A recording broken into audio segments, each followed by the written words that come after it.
preguntarles qué entienden por la normalización Z, qué representa esa Z.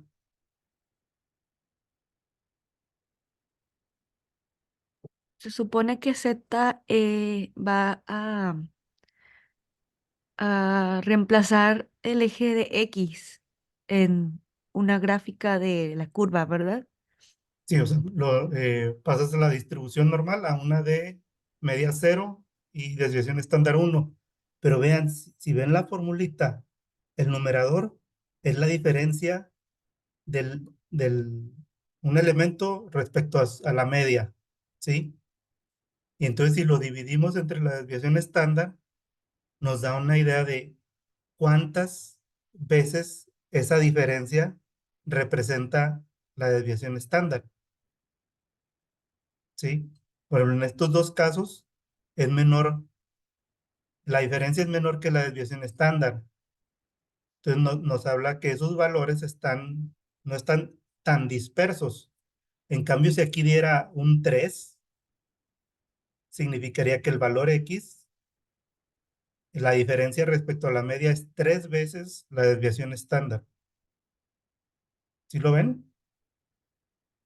Digo, eso es importante que lo vean, ¿verdad? Eh,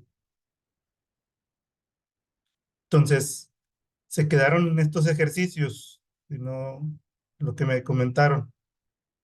Entonces, por ejemplo, empezando con el primero, nos habla sobre, es como una prueba para ver si el tamaño de los pulmones en niños tiene un crecimiento normal.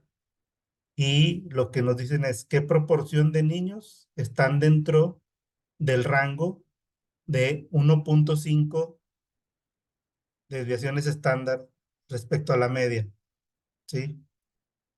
Entonces, si lo vemos con la normalizando a Z, por ejemplo, aquí tenemos en la gráfica, que por cierto esta representa qué valor nos da ahí donde está el menos 1.5, que es todo esto. El área bajo la curva. Sí, pero ¿qué representa el área bajo la curva?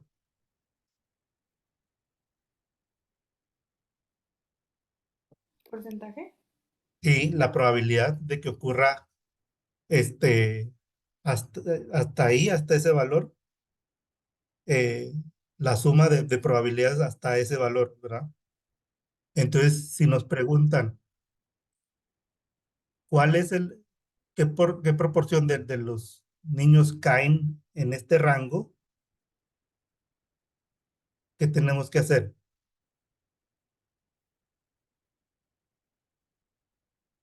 Pues calcular lo que está debajo del área Ajá, que sombreada. es obtener la probabilidad hasta aquí, ¿verdad? Pero incluye también antes de menos 1.5. O sea, hay Sí que lo incluye, pero restarlo. se tiene que restar. Hay que restar, ¿verdad? Es solo el área gris. Entonces, por eso aquí se representa P de Z, eh,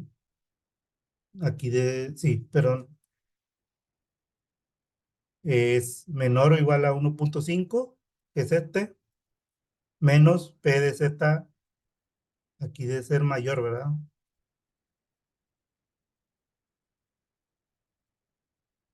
A menos 1.5. Creo que estaba bien como ¿Es menor estaba punto ahorita, doctor. Mm.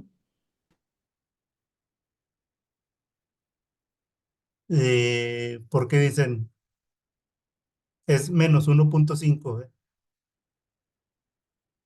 Ah, ya, sí, perdón. Ya, porque sí está bien, sí, perdón, que me confundo con otros cálculos que hago. Sí, entonces, ya vieron que también con R se puede calcular con PNOR y con las funciones, ¿verdad? ¿Sí vieron estas funciones? PNOR, Sí, PUNOR, vimos P norm, D norm, R norm y Q norm. Enorme. Entonces, podemos hacerlo con R. Y si no tuviéramos R, ¿qué tendríamos que hacer aquí? Si no tenemos R Excel, Son los Tabla, valores de la fórmula. tabla. hay que ir a las tablas, buscar el valor de Z y con esas probabilidades sustituir y obtenerlo. Pero vean, pues aquí nos dio la respuesta, ¿sí? Luego, en el segundo nos preguntan, ¿cuál es el área a la izquierda que la probabilidad da 0.85? La suma de todas las probabilidades da 0.85. Entonces, ¿qué nos están preguntando? La Z a la cual el área bajo la curva a la izquierda da 0.85. Entonces, con R también tenemos QNorm, le ponemos la probabilidad y nos da ahí 1.036. ¿Sí? Ya vieron también este parámetro, el de lower tail. Sí, Sí se ve que representa lower tail igual a true a la izquierda, lower tail igual a false a la derecha. ¿Sí? sí, sí. Entonces, bueno, en el tercero es de hipertensión. Nos hablan ahí también de, ¿alguien sabe qué es DBP? La presión diastólica. Es decir, debe ser en hombres de 35 a 44. Nos dice, está distribuida normalmente con media 80 y varianza 144. Encuentra el percentil 5, el superior e inferior. Aquí la confusión que hubo es que en lo que en realidad nos están preguntando es el área que está aquí, el valor al cual la suma de probabilidades da 0.05 en los dos extremos, ¿sí? O sea, en otras palabras, nos están preguntando por los valores extremos que representan el 5%, que la suma de probabilidades hasta ese valor representa el 5%, ¿sí? Entonces, vean aquí también, si ustedes no le ponen parámetros a P-norm y Q-norm, asume media 0 y desviación estándar 1, pero pueden poner los parámetros de su distribución. Aquí, por ejemplo, pongo media igual a 80, desviación estándar igual a la raíz de esto, ¿verdad? Porque nos están diciendo la varianza. Y vean, me da el valor, ¿sí? Y con 0.95 también, ¿sí? ¿Sí quedó claro? Doctor, en el de punto 95 se está sacando solamente ese porcentaje dibujado en azul o todo lo que implica. Estrictamente estamos sacando, o sea, nos dice 99.73 el valor a la cual la suma de probabilidades a la izquierda da 0.95, ¿sí? Pero para resolver el problema está bien porque te preguntan por ese valor.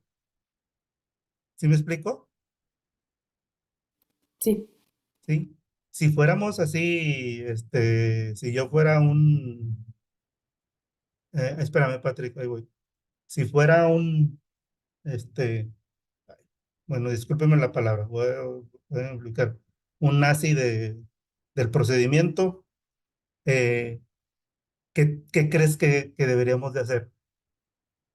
restarle, o Ese sea, es, bueno, sí, o poner aquí en Cunor 0.05 y lower tail igual a false para que nos diera de la derecha. ¿Sí me explico? sí, Sí. Patrick, el 0.05 y el 0.95 es porque aquí nos dicen upper and lower fit percentiles. ¿Sí? Entonces, el menor, el percentil 5% es 0.05 y el mayor, percentil 5, es a 95, ¿sí? Maribel, ¿tienes? Sí, doctor, lo único que pide entonces es el área sombreada azul, ¿verdad? Sí, Entonces, más bien, perdón, no pide el área sombra, sino los valores. los valores que marca en Z. Sí, Ya. ajá.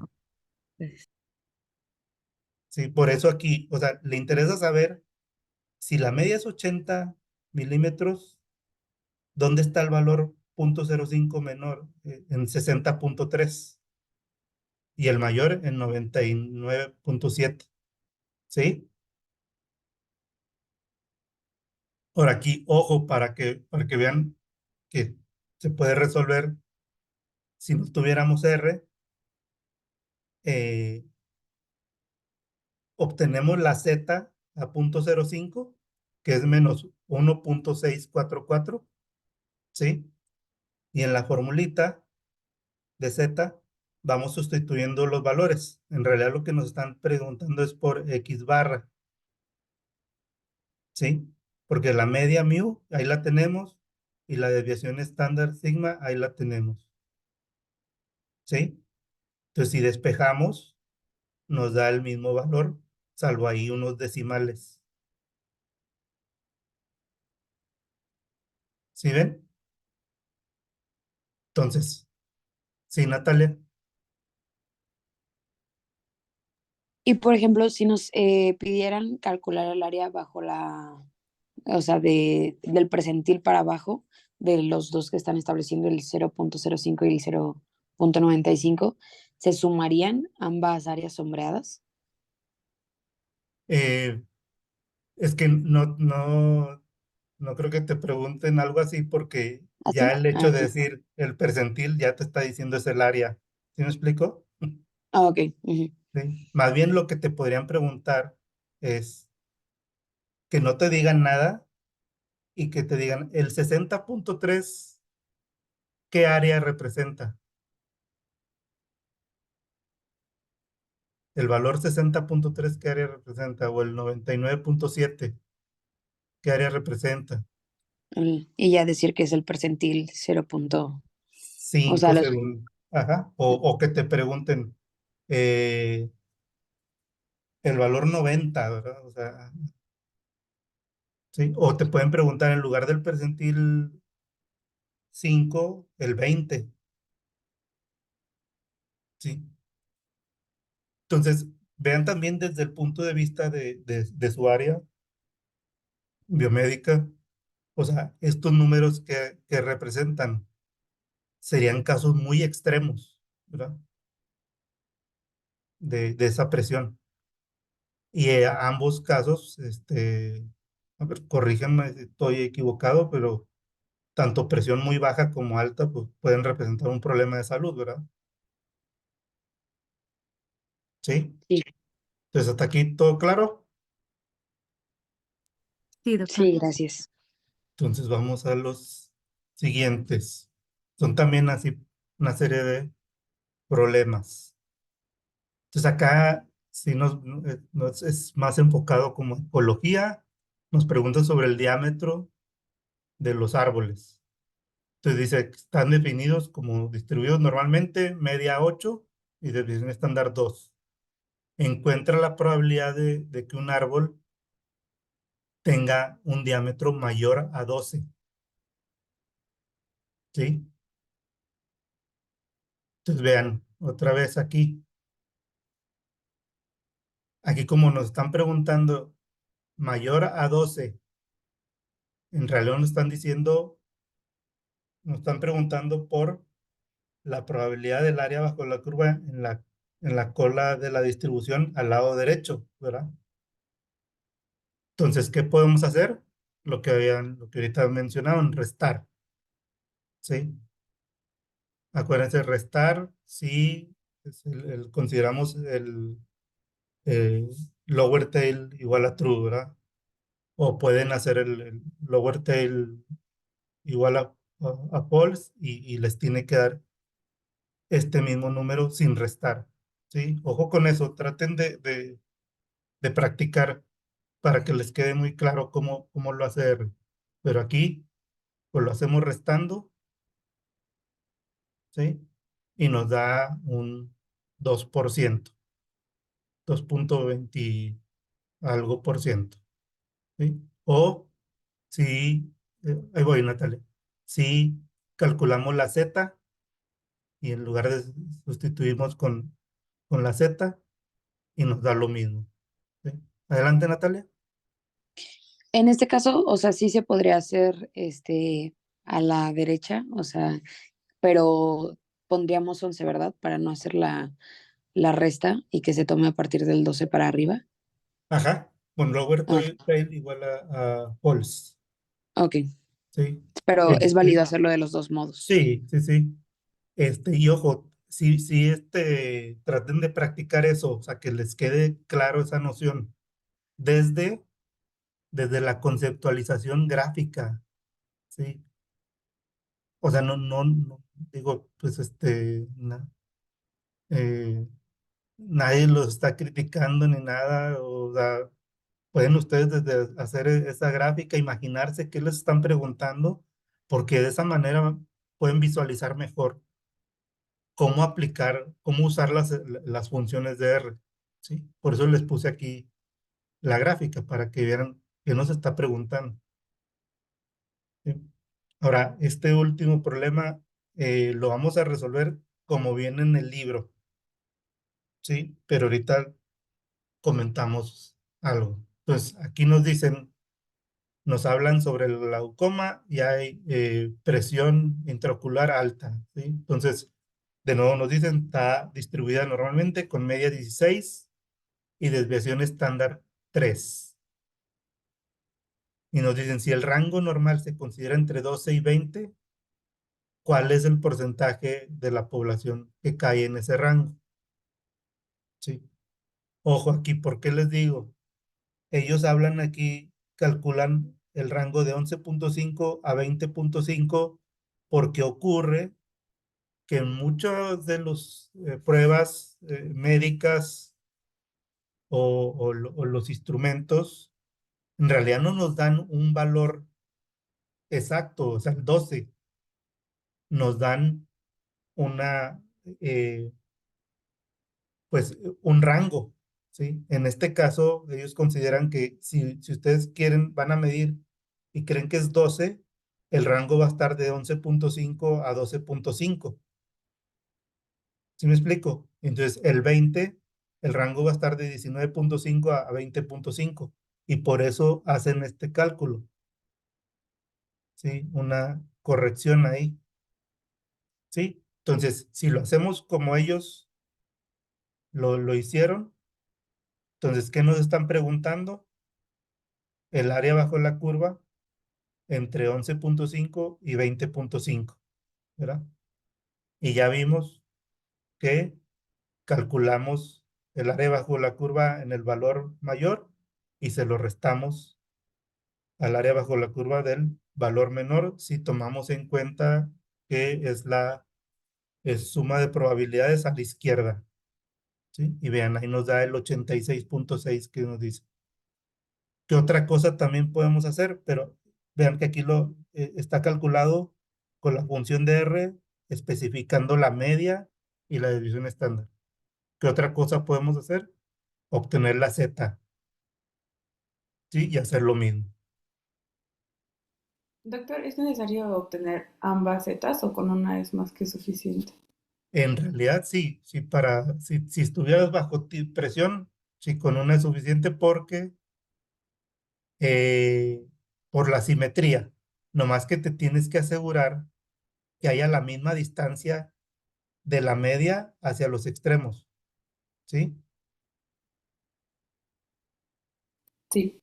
¿Sí me explico? Ujú.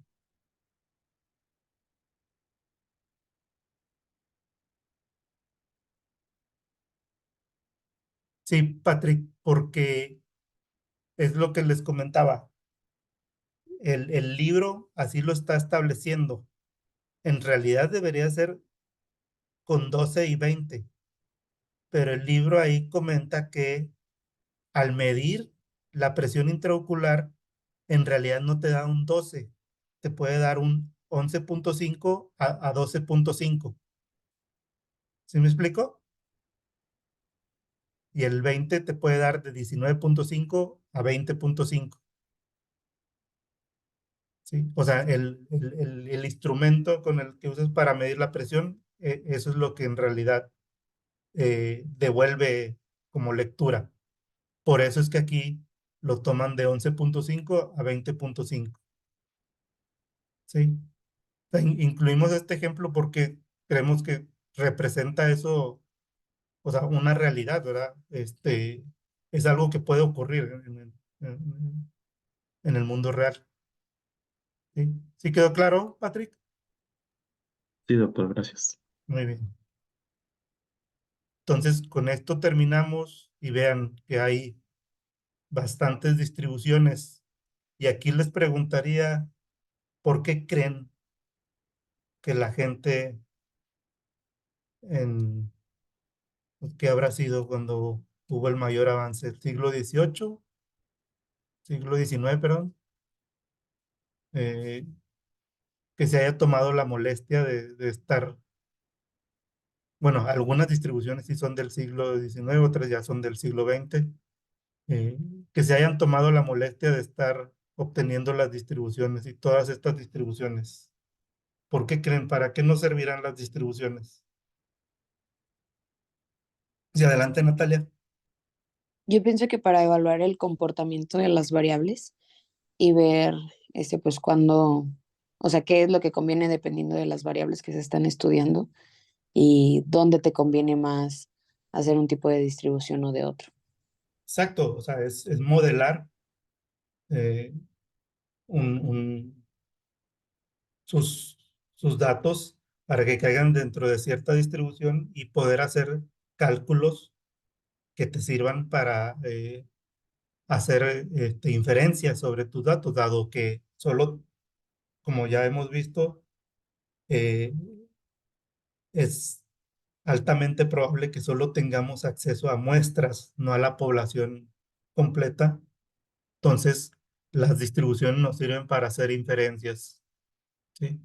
Y también si nos ponemos a pensar un poquito, digo, realmente está muy difícil este, que los datos no caigan dentro de una de estas distribuciones, ¿no creen? O sea, este, sería, no sé, ¿no? O sea, hacerlo a propósito para generar ahí algo raro, ¿verdad? Pero aún así, dado que los humanos nos movemos mucho por patrones, es altamente probable que aunque queramos generar datos así, que digan, no, este no cae en una distribución, va a terminar cayendo.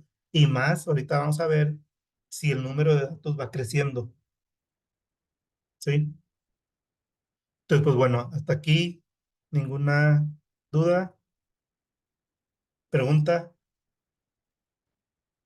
No.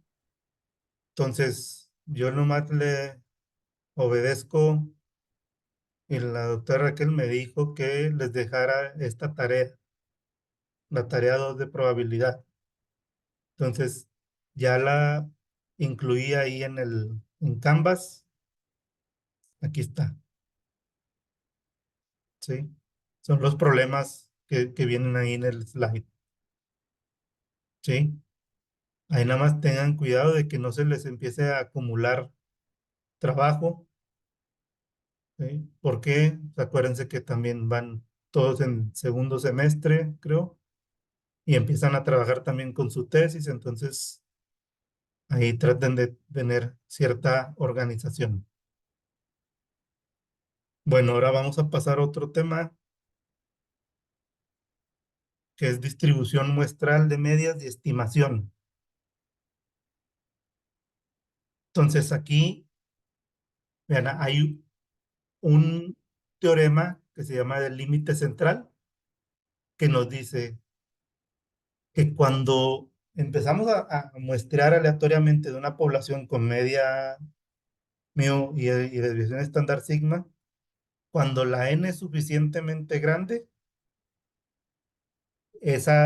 la distribución de las medias de cada muestra que tomamos tiende a ser una normal, ¿sí? O sea, conforme el tamaño de muestras sea con un tamaño de muestra suficientemente grande, la distribución de las medias de esas muestras van a formar una distribución normal, ¿sí? Entonces, por eso que ahorita van a ver que hablamos de que cuando tenemos una n mayor a tanto, podemos usar la normal, si no, usamos otra distribución, ¿sí? Entonces, este es el teorema del límite central. Entonces, si se conoce la desviación estándar, podemos usar z con esta formulita, ¿sí? Ahí el raíz de n es un ajuste que se hace para la muestra.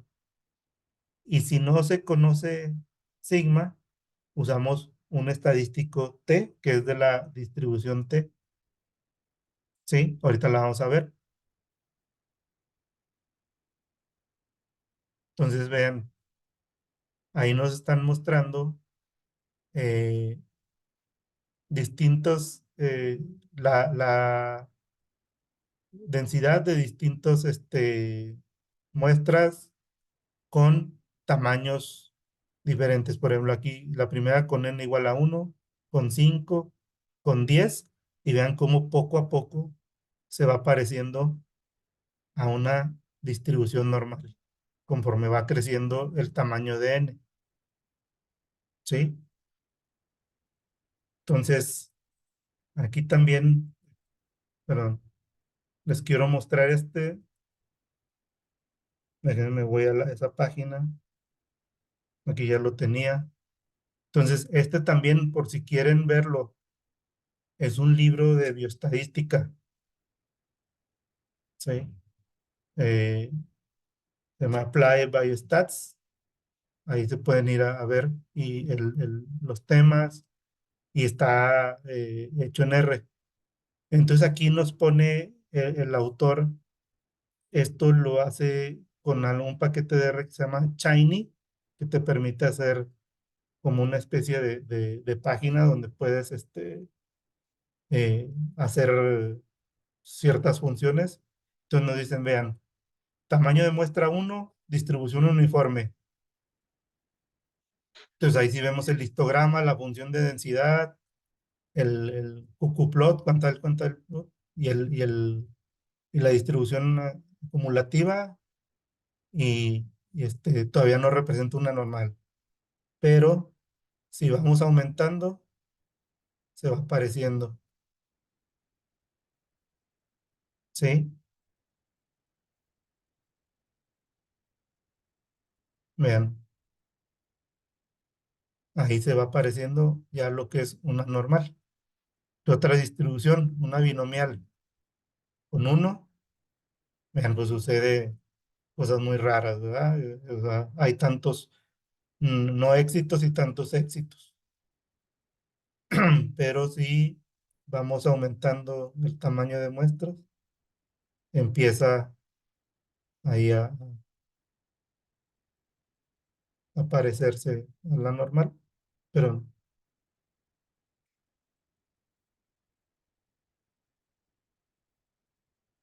Doctor, ¿esto aplica tanto para variables continuas como discontinuas?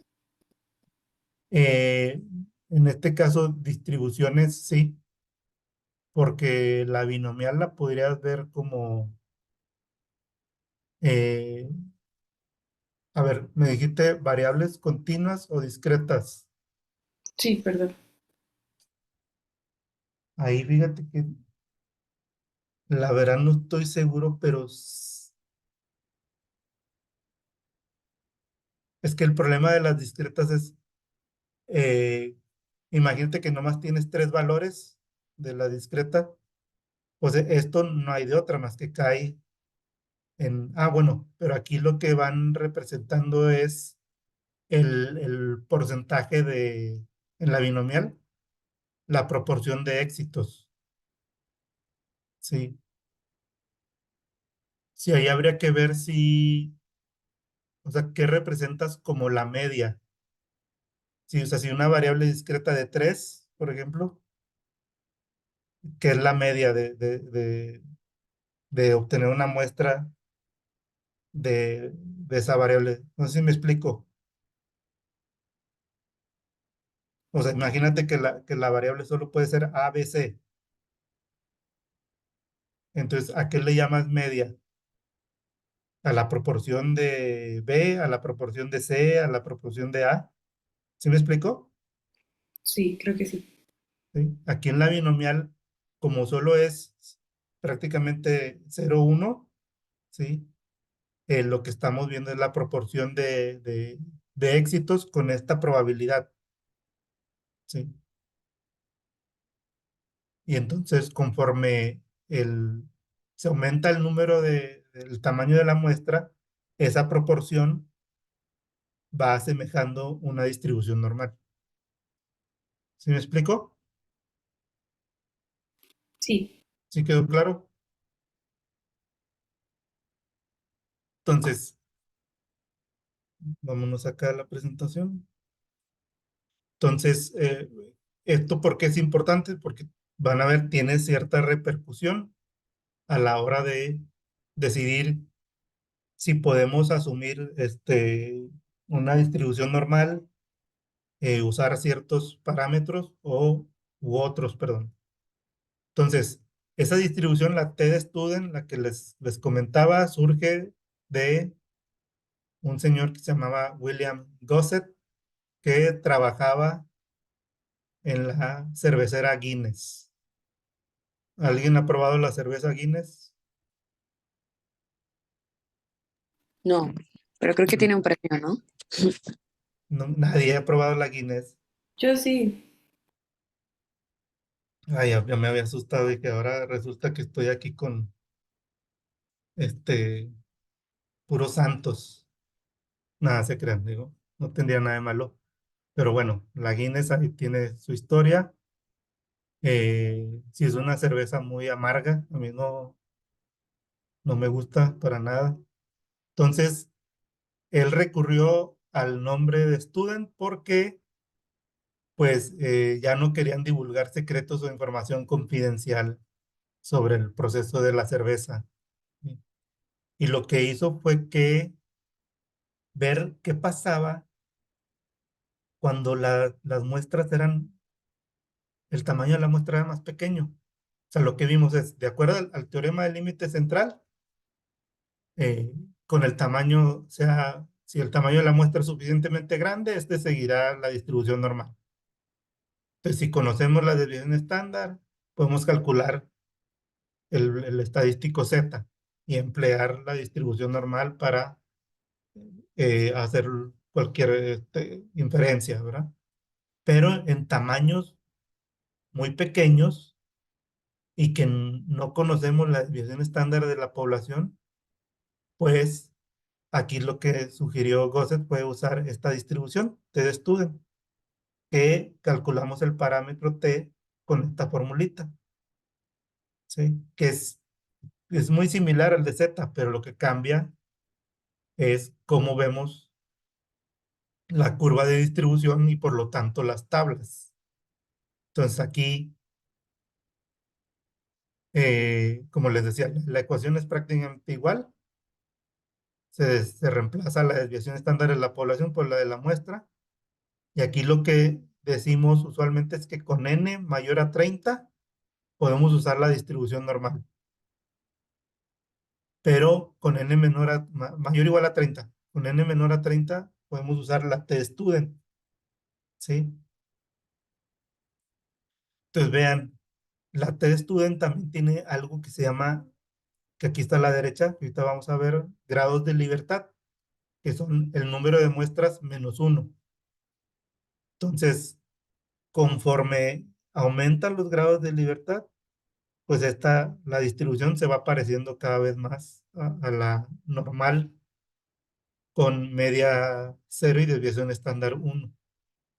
¿Sí?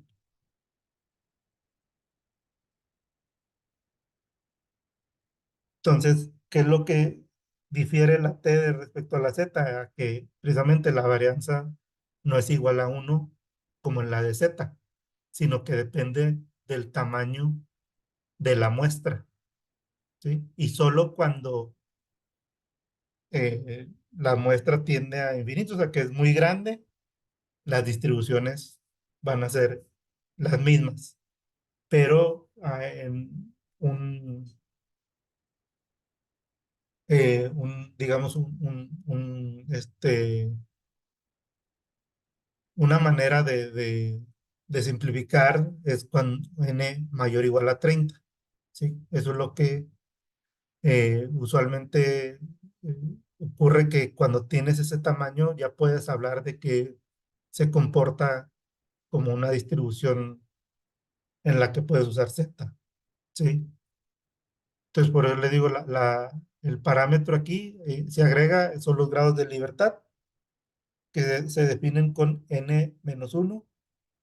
Lo van a ver en R como DF, Degrees of Freedom, ¿sí? Y entonces vean lo mismo, o sea, si esta es una distribución normal con media 0 y desviación estándar 1, vean que conforme va creciendo los grados de libertad, pues se parece más o se va pareciendo a la distribución normal.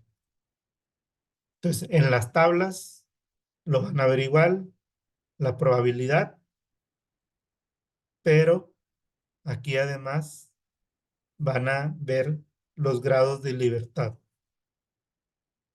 ¿sí? Entonces, ojo aquí con las tablas. La T también es simétrica,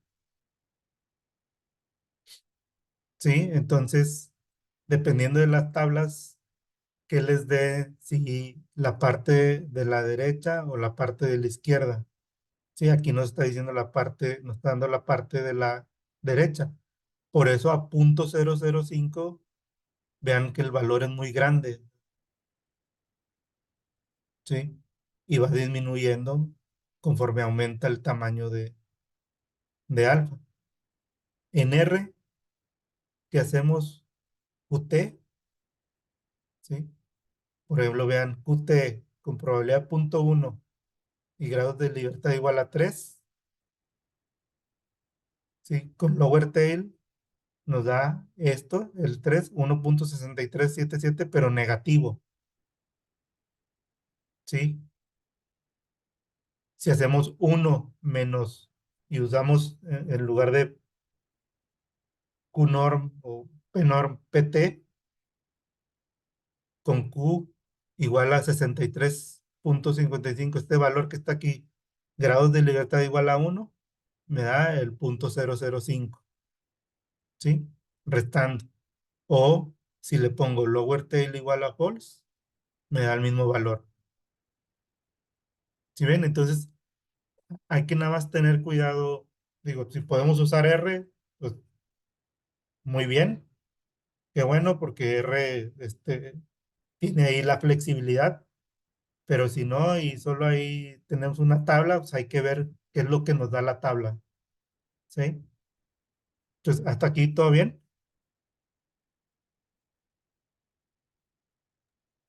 Sí, Entonces, como les comentaba, en lugar de QNorm, ¿no? Tenemos este DT, PT, QT y RT, que hacen lo mismo, pero con la distribución T.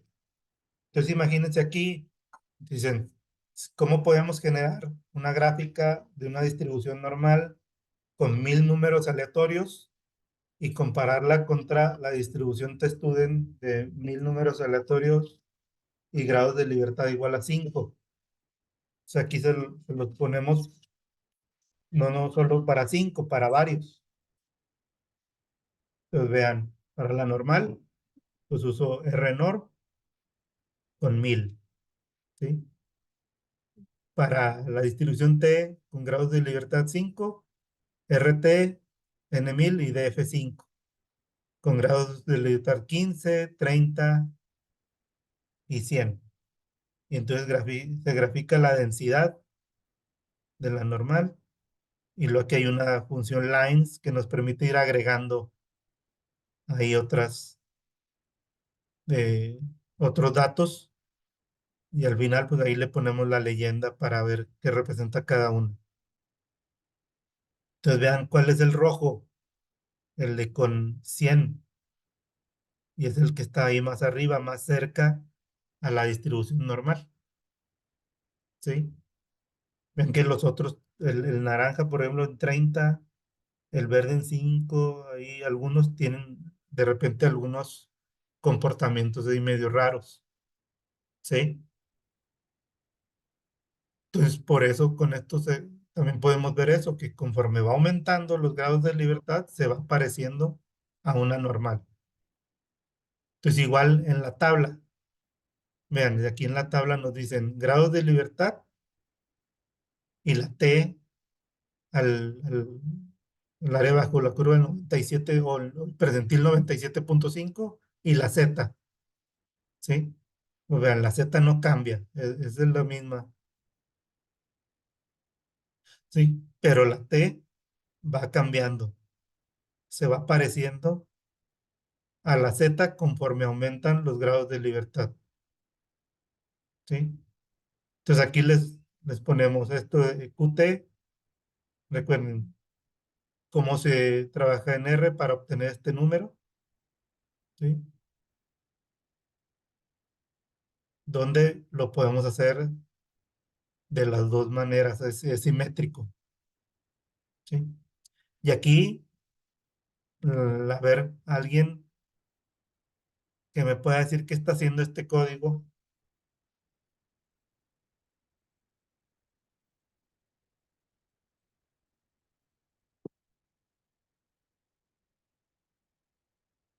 ¿qué creen que hace?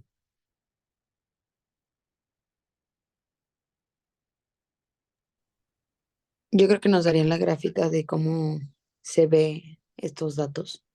No, ahí les va.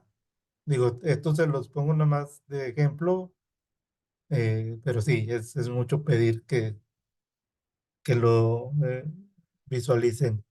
Eh, Miren, empezamos con i igual a 100 y luego calculamos el cuantil de la probabilidad de 0.025 con i igual o sea, con grados de libertad igual a i, en este caso 100 y lower tail igual a false. Entonces es el área a la derecha, ¿verdad? Entonces este nos tendría que dar algo parecido aquí al de 60, ¿sí?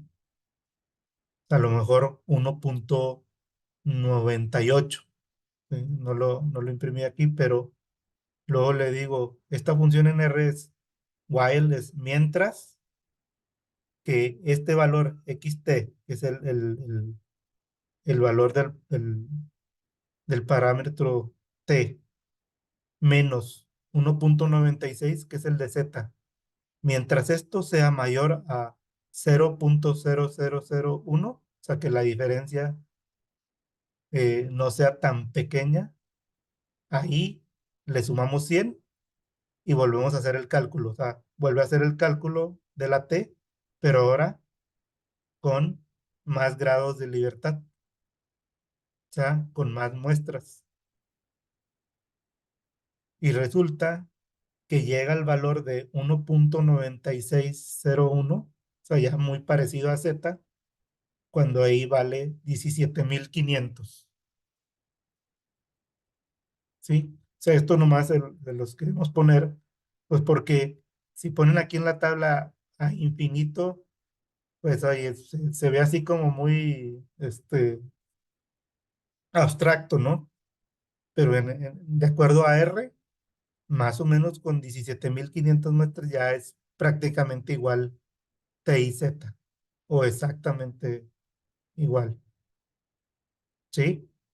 Pero como les decía, en la práctica, con 30 ya tenemos una buena estimación y podemos usar Z, ¿sí? ¿Sí quedó claro?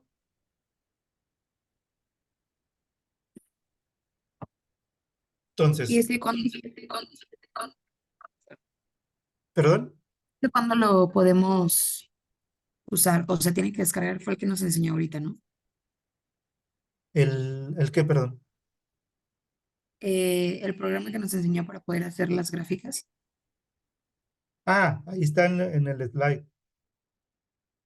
O sea, estos slides ahí te los dejamos hoy y ahí lo tienen. Ok, ¿Eso es lo que me preguntas? sí, sí, gracias. Sí, pero en realidad ustedes van a usar la función QT, RT. Sí, adelante, Maribel. Doctor, en las fórmulas para R viene una variable que es NCP. ¿Qué significa esa variable? NCP, ahí ahorita no me acuerdo. Porque en la fórmula viene, por ejemplo, de TT, va paréntesis X, coma, de F, coma, NCP y luego logaritmo F falso. Sí, es que, eh, como les digo, R pues, es muy flexible. Entonces considera, o sea, hacen una función tratando de cubrir cualquier consideración. Sí, pero déjenme lo reviso. O sea, en, ahorita la respuesta corta es que no sé y no lo vamos a usar porque les digo, es algo más, más elaborado, ¿sí? Entonces, con no agregarlo no pasa nada. No pasa nada. O sea, ustedes en el sentido, para lo que estamos haciendo son más con los grados de libertad y con el lower tail. E inclusive, si ves ahí la ayuda en R, si tú crees que trabajas con el valor por default del lower tail, entonces nada más necesitas la P y los grados de libertad. ¿Sí me explico? Sí, se da por hecho y no se Sí. escribe. Pero hay que tener, por eso le digo, sí hay que tener cuidado sobre qué es lo que queremos obtener y qué nos entrega R. ¿Sí?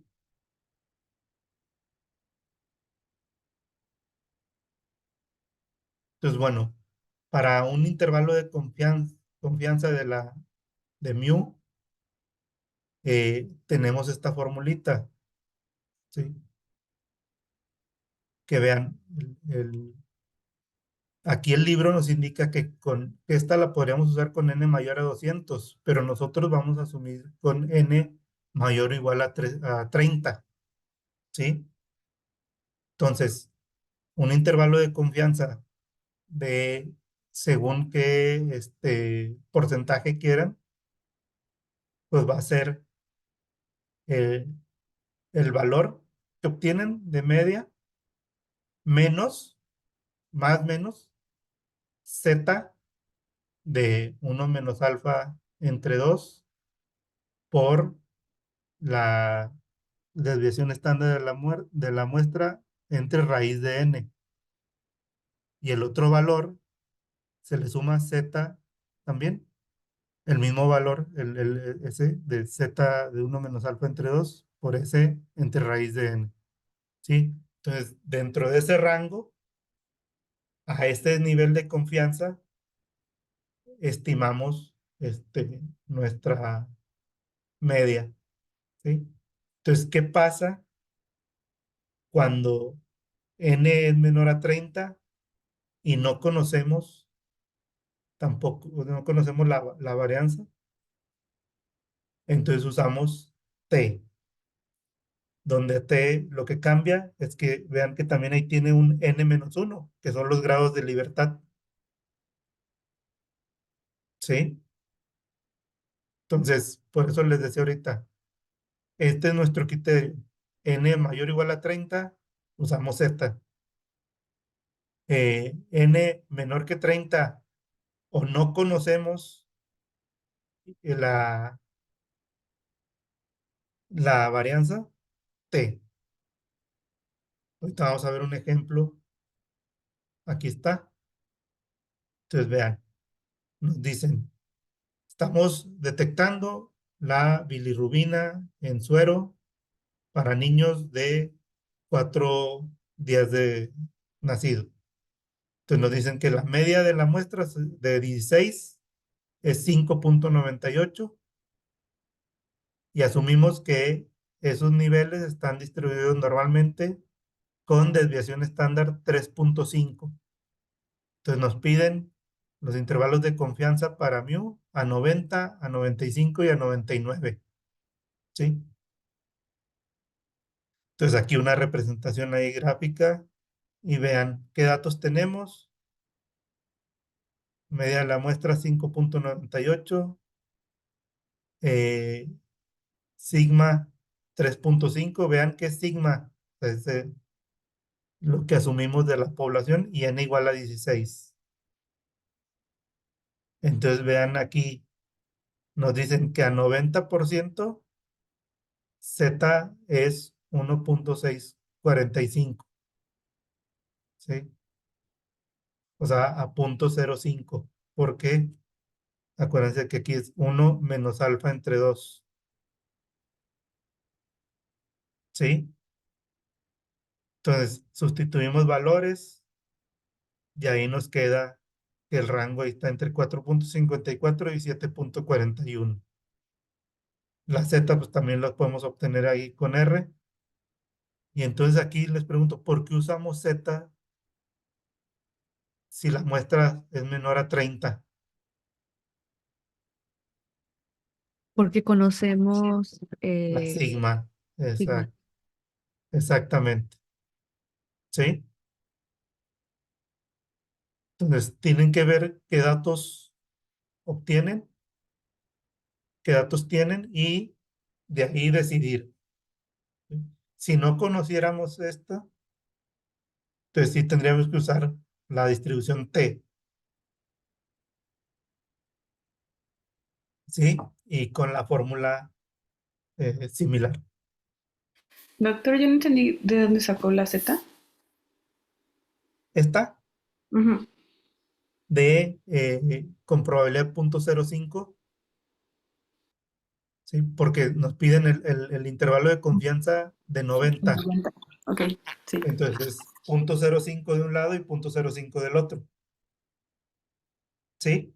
Sí, es Y obtienes las zetas, que bueno, si es simétrica, es con una zeta basta, ¿verdad?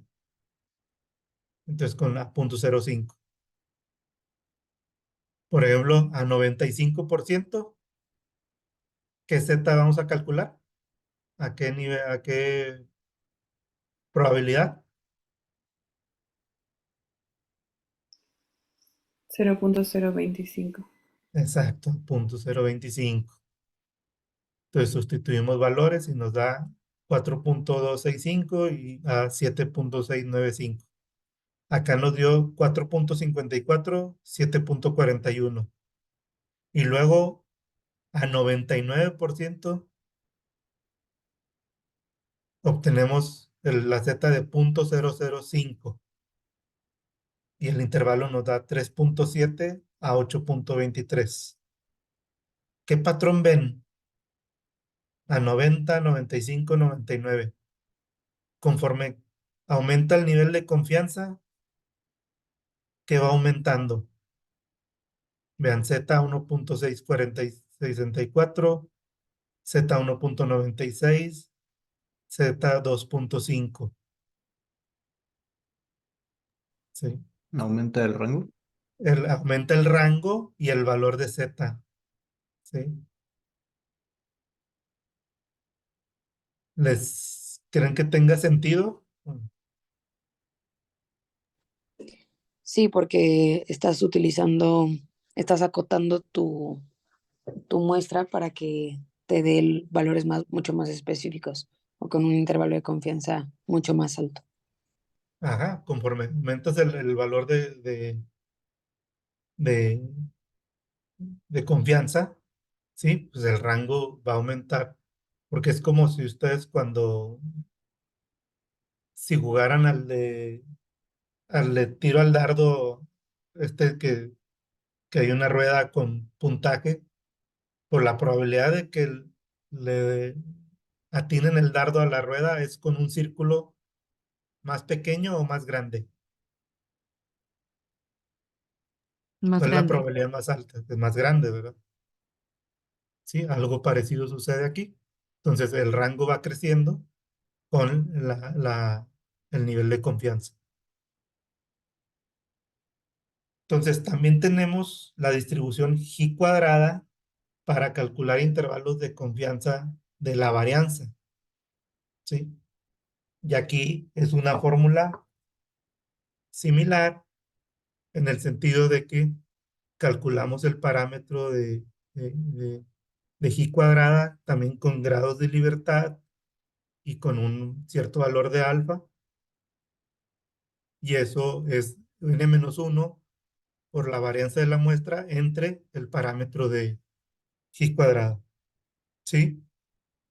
Entonces tenemos esta formulita, y este es un intervalo para la varianza, pero esta sigue una distribución G cuadrada con distintos, ahí dependiendo los grados de libertad según el tamaño de la muestra. Entonces, la G cuadrada, la tabla, también nos da cierta probabilidad con grados de libertad, y entonces aquí hay que ver, pues, cómo nos lo está dando, si a la derecha o a la izquierda, ¿sí? Entonces, en este caso, vean que conforme aumenta la probabilidad de derecha a izquierda, el valor va disminuyendo, ¿sí? O sea, nos lo está dando a la derecha, ¿sí? Sí, Natalia. Y el valor de G, entonces nada más es lo que está sombreado, o sea, nos está dando como el valor de la cola. Sí, sí, o sea, en este Ok. caso, por ejemplo, a punto 0,05, que es la cola aquí más delgadita del lado derecho, ahí nos diría que según los grados de libertad, pues es 7, 10, 12, 14, o sea, de este lado, ¿sí?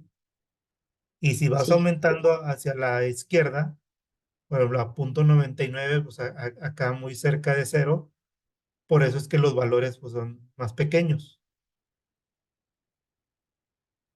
¿sí?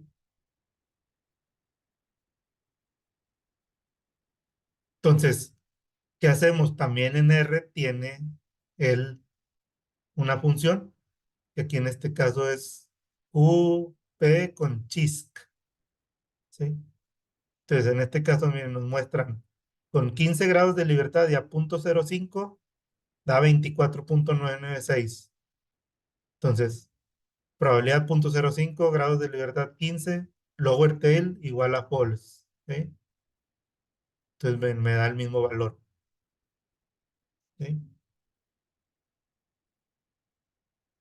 Con eh, grados de libertad igual a 10 y a punto 0,5 la probabilidad, entonces lo podemos hacer QCHISC de 1 menos punto 0,5, grados de libertad 10 y lower tail igual a false, ¿sí? Nos da 3,94. O podemos poner la probabilidad punto 0,5, pero lower tail igual a true y nos da el mismo valor, ¿sí? Entonces, ojo con eso. O sea, lo que les digo, según lo que quieren, lo que ustedes quieran obtener y cómo se les facilite usar las funciones de R o la tabla que tengan disponible. Sí, hay que tener mucho cuidado para saber cuándo es del lado derecho o del lado izquierdo. Entonces vean acá, eh, también nos hablan de un problema de hipertensión. Son, ahí tengo entendido, tienen una máquina que nos da las mediciones de presión sanguínea. Entonces aquí parece ser que quieren ver si al ver lo que reportan dos observadores, no hay tanta diferencia porque eh, si la varianza es muy grande, significa que hay mucha variabilidad entre los observadores y pues eso, tiene ahí una repercusión, ¿verdad? O sea, acuérdense que aquí en todo lo relacionado a medicina, pues, necesitamos la mayor exactitud posible, ¿verdad? O sea, reducir errores o factores que incluyan o que añadan ruido a las observaciones. Entonces ven las diferencias de los observadores y lo tienen aquí en su tablita, ¿sí? Entonces sacan la media de esa muestra de diferencias y les da menos 0,2. Y luego obtienen la varianza de la muestra ahí con esa fórmula y les da 8,178. ¿Sí? Y nos piden calcular un intervalo de la estimación de la varianza. ¿Sí? Entonces, como lo están pidiendo de la varianza, podemos usar la G cuadrada. ¿Sí? Entonces nos vamos aquí a la solución. Y aquí por eso es que les digo que tengan cuidado por cómo ponen aquí la formulita, ¿sí? O sea, qué valor de G cuadrado ponen, con qué porcentaje, si lo están calculando del lado derecho o del lado izquierdo, ¿sí? Porque vean, aquí vamos a sustituir valores. Acuérdense que es esta fórmula. Entonces, perdón que me vaya así muy rápido, pero tenemos 10. El tamaño de muestra es 10. Entonces aquí la formulita me dice n-1, 9. ¿Sí?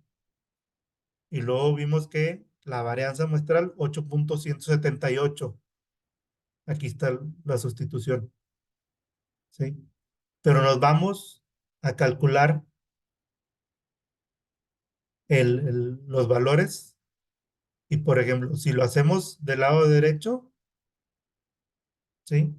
A 0,975 me da 2,7 y a 0,025, 19,023.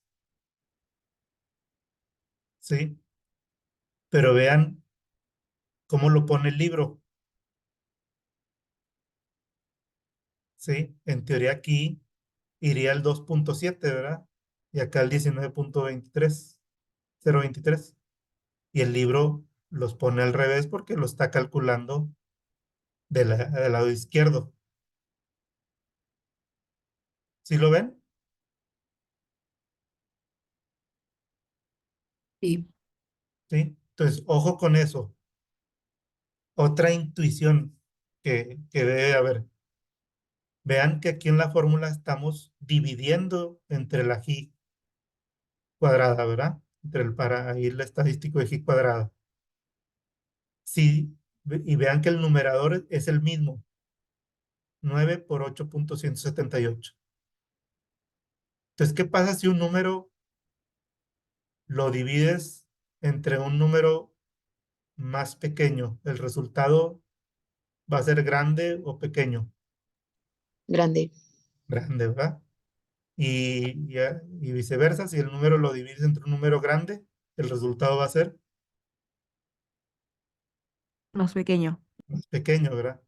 Entonces, en los intervalos, pues el valor de la izquierda tiene que ser menor al valor de la derecha, ¿verdad? Entonces, eso también es una intuición para saber que cuando calculan los G cuadrada, pues dónde va cada valor, ¿sí? O sea, el 19,02 pues va del lado izquierdo, divide el valor del lado izquierdo y el 2,7 es un valor pequeño, divide el del lado derecho, ¿sí? Pero todo esto se define también por cómo calculas el G cuadrada, si con lower tail o sin lower tail, ¿sí? Entonces, para que tengan mucho cuidado ahí. O sea, no busquen aplicar el formulazo así tal cual, sí, o sea, razonen las cosas. Entonces nos da un valor de 3.87 a 27.26, pero la media es 8. Perdón, la varianza es 8.178. ¿Qué ven ahí en el intervalo?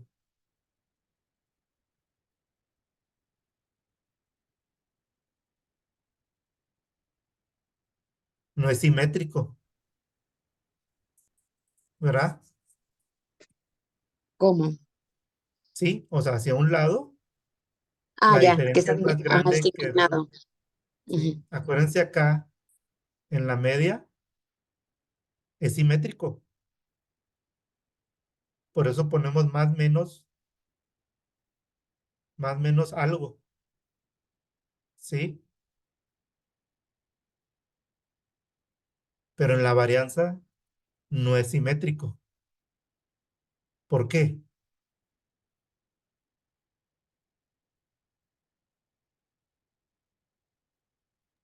Tal vez porque así o sea, que no es, ¿Cómo es ah, la no se distribución? comportan en orden los datos. Ajá, eso en la distribución G Una cuadrada. distribución no es simétrica, ¿verdad? Entonces, ojo también con eso, ¿sí? Entonces, hasta aquí, ¿alguna pregunta? ¿Vamos Doctor, bien? yo no entendí cuándo es mejor ocupar la distribución de G cuadrada. Ah, G cuadrada es para intervalos de confianza de la varianza, Ok, ¿sí? Y acá T o Z, ay, perdón, cuando me pasé, la muestra es para la pequeña. media, intervalos de confianza de la media, ¿sí?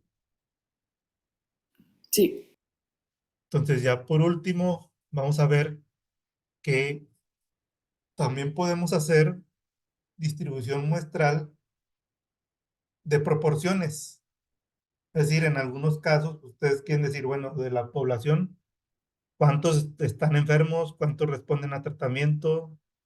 Entonces lo ven como un porcentaje, ¿sí? Entonces ahorita vimos que, por ejemplo, la binomial, conforme aumentaba el número de muestras, la media de esta proporción se iba distribuyendo de manera normal. Entonces, por el teorema del límite central, esa proporción se aproxima a una media muestral distribuida normalmente con mu igual a la proporción y varianza P por Q entre N, ¿sí? Donde la Q es 1 menos P, o sea, la varianza es P por 1 menos P entre N, ¿sí? O sea, al ir obteniendo distintas muestras y obtener esta proporción,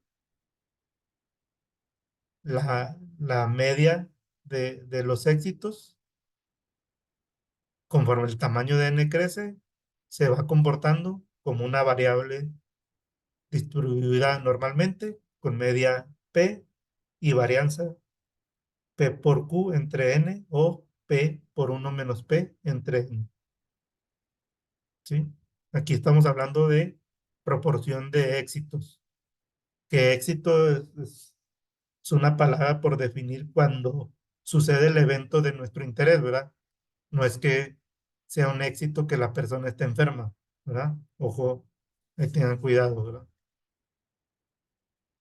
Entonces, si nos preguntan, tenemos ahí, queremos ver la prevalencia del melanoma maligno en un rango ahí de mujeres de edad y tenemos una muestra de 5,000, de esas cuales 28 tuvieron la enfermedad, ¿sí? Entonces nos pregunta por el valor esperado de esa proporción de enfermos y la varianza.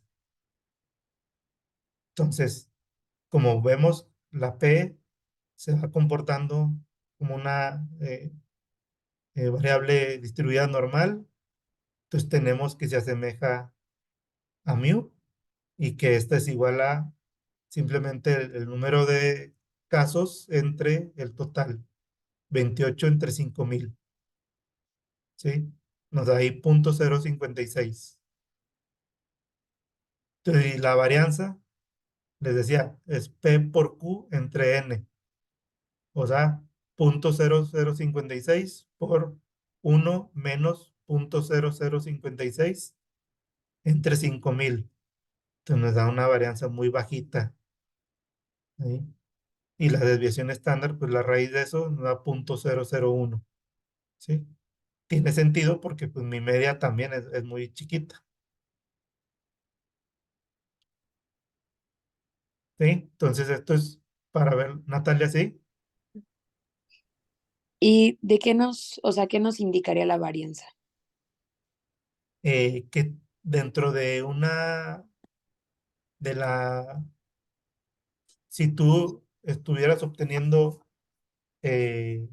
muestras de 5000 mujeres, así, tu media o proporción de enfermos con cáncer tendría una media parecida a esta 0.056 con desviación estándar de 0.001. O sea, ahí un cambio podría ser que en otra muestra la proporción sea 0.006 o 7 o 0.007 o 0.003. ¿Sí me explico? Estaría ahí distribuyéndose entre esta media y ahí cierto rango. Y es Ah, ok. como hasta lo Ujú. que hemos visto, o sea, lo que cambia es que en lugar de hacer cierta medición, eh, por ejemplo, ahorita vimos la presión arterial en 80, aquí lo que estamos modelando es la proporción de enfermos. Entonces aquí afortunadamente, pues los casos de cáncer son bajitos, ¿verdad? Está al nivel de 0.005. Entonces, la desviación estándar o la varianza, pues también van a ser muy pequeños, ¿sí? Ok, gracias. Entonces, esto, pues les digo, está relacionado con la distribución binomial, ¿sí?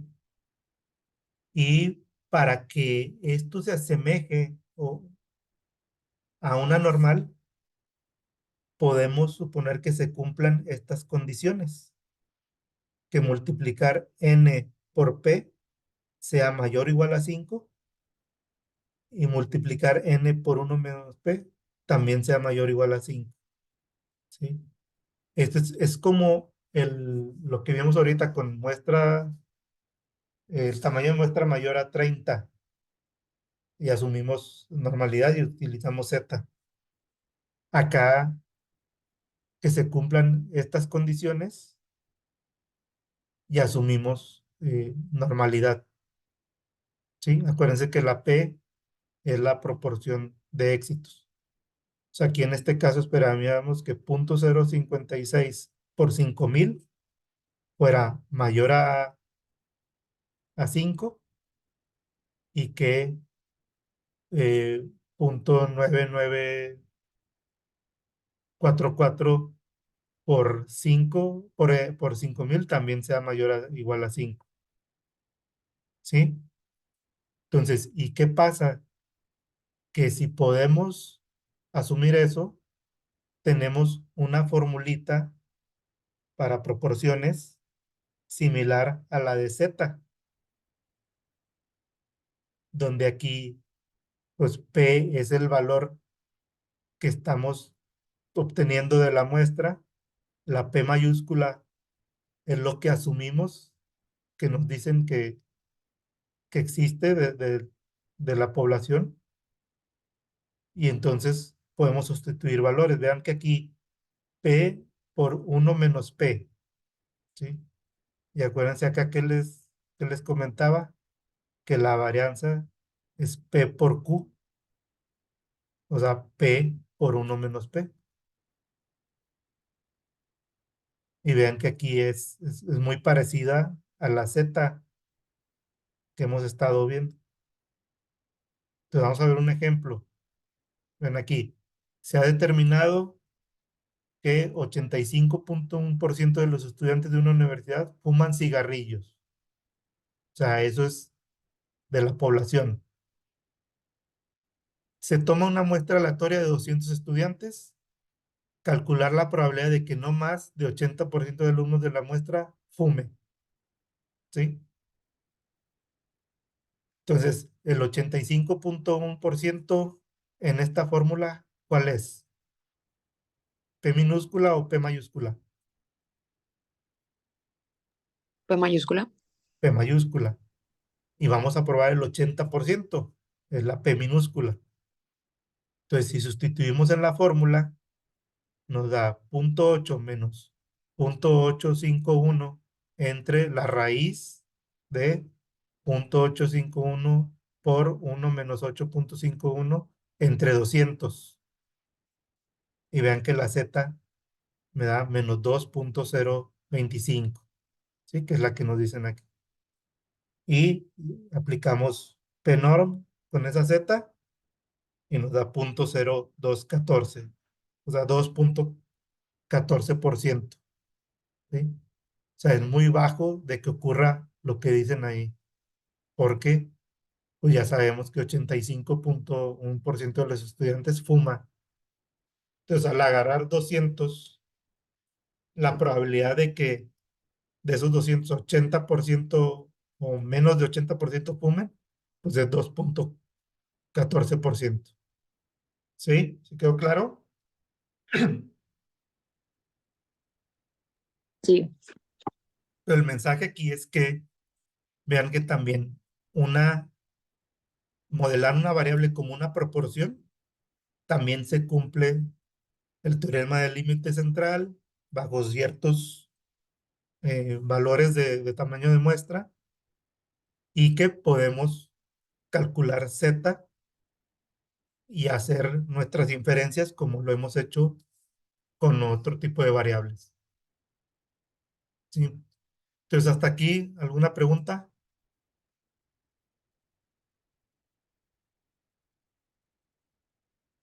Sí, ¿No? de los ejercicios de que nos dejó de tareas son de estos, o sea, referido a estos ejemplos también. No los he visto, pero me imagino que sí. Debe ser bueno, más bien son del tema anterior de